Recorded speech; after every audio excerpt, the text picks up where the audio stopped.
Hi, my name is Charlie Price, lead designer at Liquid Entertainment, and today we're going to be talking about the gods in Rise of the Argonauts. In Rise of the Argonauts, Jason has 4 patron deities that watch over him over the course of the game.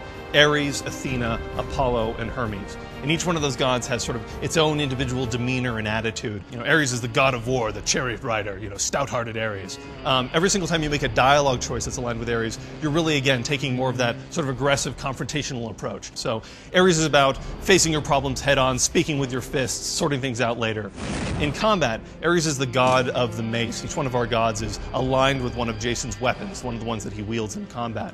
And so all the abilities that Ares gives you in combat are helping you reinforce sort of this notion of wading into battle, sort of having no concern for your own well-being and just striding in there, taking a few hits as you go, but you're just going to brain this guy and send him flying. Hermes is a little bit different. He's kind of the opposite of Ares. Hermes is the messenger god. He's the god of swiftness. He's the god of travelers.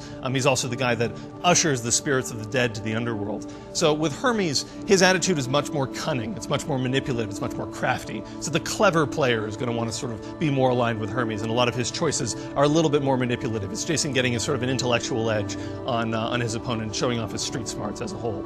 In combat, Hermes is all about the sword. So as a result, most of the techniques and abilities you end up getting from Hermes help to reinforce that feeling of swiftness, that feeling of agility, that feeling of mobility. Athena is the god of wisdom, the god of strategy, the god of tactics. When you make an Athena choice, it's really you're being more judicial about the scenario. You're going to judge this person one way or the other. Either they're just and deserve to be rewarded, or they deserve to be punished for their actions. So a little more cut and dry.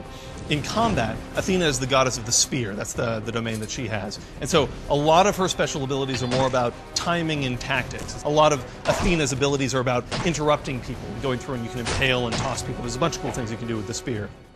Apollo is the god of the sun, but he's also the god of knowledge and philosophy and the arts and everything else as well.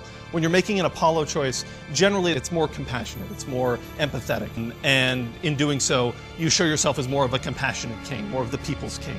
In combat, Apollo is the god of the shield. Now, oftentimes you see shield and you hear the term shield and you just imagine it's just sort of something that you're hunkering down behind. Jason's able to use his shield offensively as well. You'll notice there are instances in the game where you can go through and you can impale a guy with your spear and then step forward with your shield and cut off their head. So there's a lot of cool moments that Jason has where he uses his shield aggressively as well as defensively. So that's really what Apollo is all about in a nutshell. Thanks again. My name is Charlie Price, lead designer at Liquid Entertainment. We just spoke about the gods in Rise of the Argonauts. Be sure to go ahead and check it out, fall 2008 on Xbox 360, PS3, and PC.